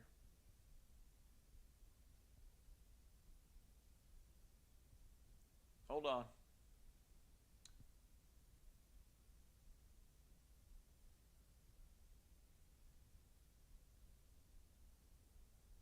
It's coming. Here we go.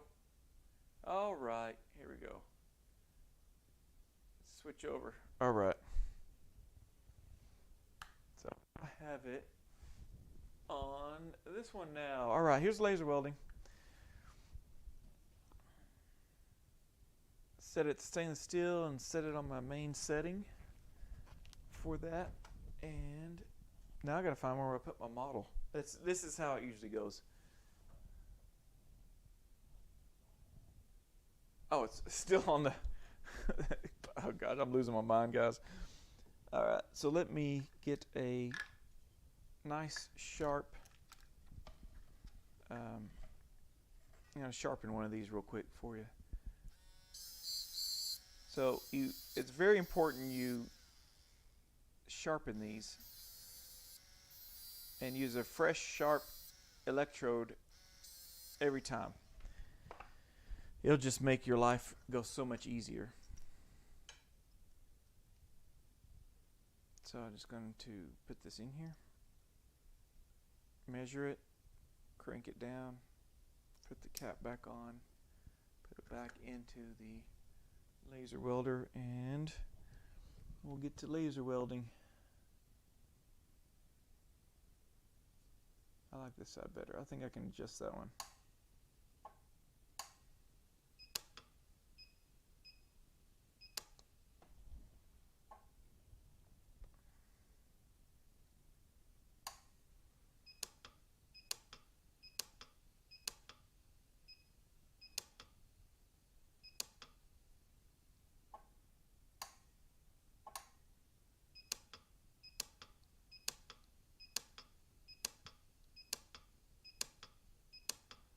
Okay, now this side, I think I'm going to adjust it just a little bit off camera.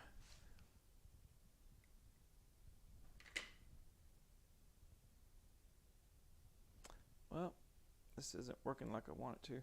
I didn't get it as parallel touching that labial bow as I wanted it to. There we go, that's a lot better.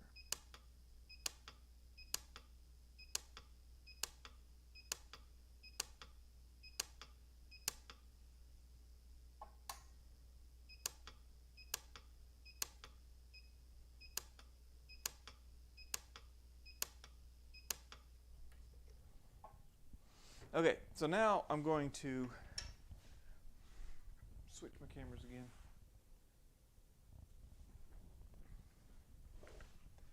I'm going to take this off.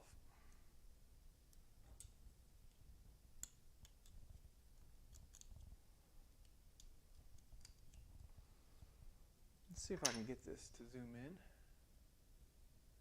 so you can see my laser welding technique. Try to get some light reflecting off of that. So there we go.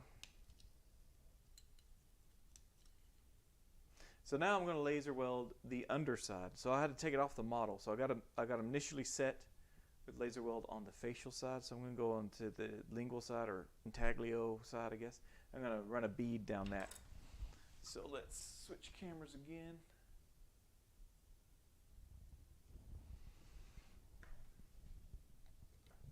And so I just flip the retainer over.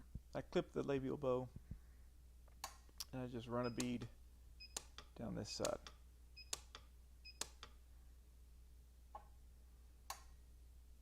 I kind of have this wire a little in front of the labial bow wire, so it's kind of hard for me to get in there. There we go. I can barely see that, so y'all probably couldn't see that at all. I'm going to flip this electrode. Again, the sharper the electrode, the better. I'm using a Lampert Puck D3 is my welder.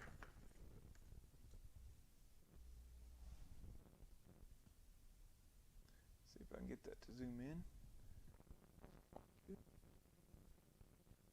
There we go.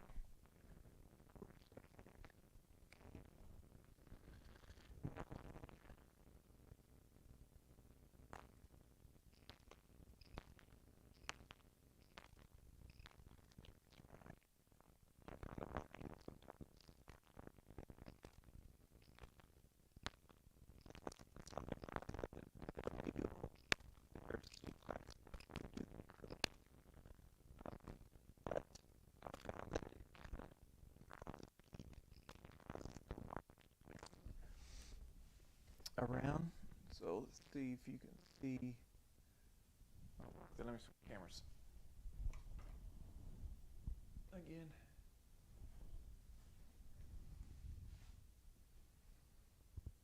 There we go. It's done. Labial acrylic is finished. It's ready for pumice. Now all I need to do pretty much is just knock off that little tip there of the wire, and I'll use this Mizzy heatless wheel, and I just make sure you don't grind on the labial bow wire. Done that before. And this wheel, I like to just blend it in.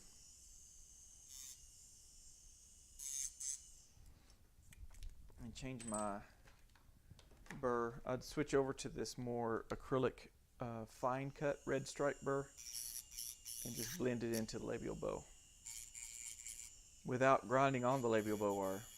So that's another scary part of 030.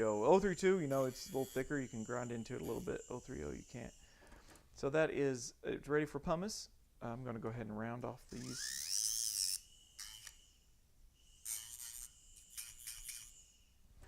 And flatten them just a bit. And I actually probably need to sandpaper. I don't know if I did or not, but there's the C-clasp. They're bonded on both sides. They're pretty sturdy. I haven't had any breaks yet that I know of. So they're plasma welded to the labial bow. So there's no solder. It won't turn black after they wear it in the mouth for a while. So that's it. So having mic troubles again. Okay. Lesson learned. I've got to upgrade these, use new batteries, and quit fitzing with them. So I'm fine now with the mic. Okay, good. Why do you laser weld after acrylic? Just preference. I found that if I heat it up too much with just the raw wire, so if I just have the labial bow and I laser weld it on there. I'll heat it and it'll just twist a little bit, and I won't notice it until I go to put it back on the model. So I'll do the underside. I laser weld it on the model with a sticky wax holding the two pieces of wire together, and then I'll take it off the model and then flip it under the underside and run a bead. And if I'm not careful, I'll create some heat, and it'll twist that labial bow wire and then I'll have to adjust it. So I just been running it through the acrylic, and then it just comes back to my table, and I'll bend the labial acrylic on there. This works really good for if you have labial acrylic. So if you have labial acrylic on the facial, and you don't want to solder because of labial acrylic, or I picked this up from Inman Orthodontics. There was a guy showing off the laser welder 2 years ago at the conference that I mentioned before. And he taught me about that, so I've just enjoyed it better. I can do it both ways if I need to. So anyway, we'll call it quits there. Again, I mentioned the conference at the beginning of this. If you're watching this a couple years later, we have it every year.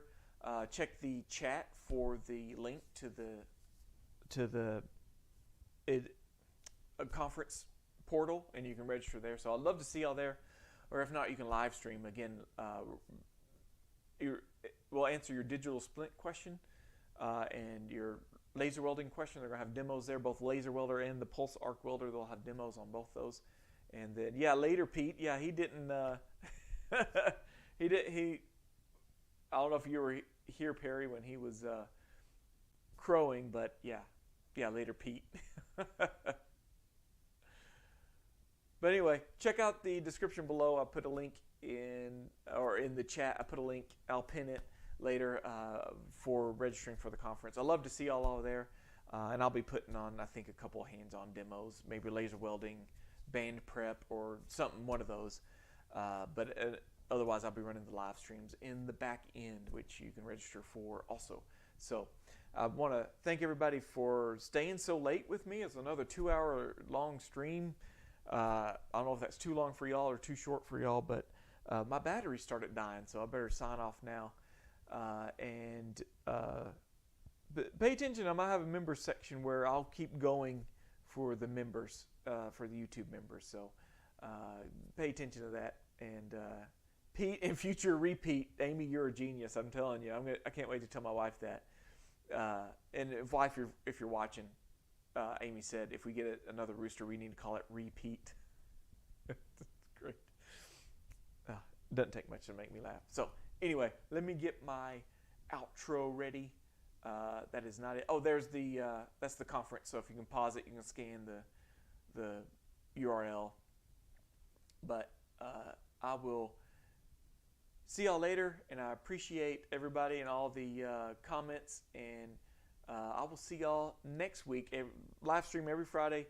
Make sure you subscribe and hit the notification bell so you get a notification if things change. But for right now, every Friday at noon Central Standard Time, I go live. So with that being said, y'all have a good weekend and the next week, and happy bending.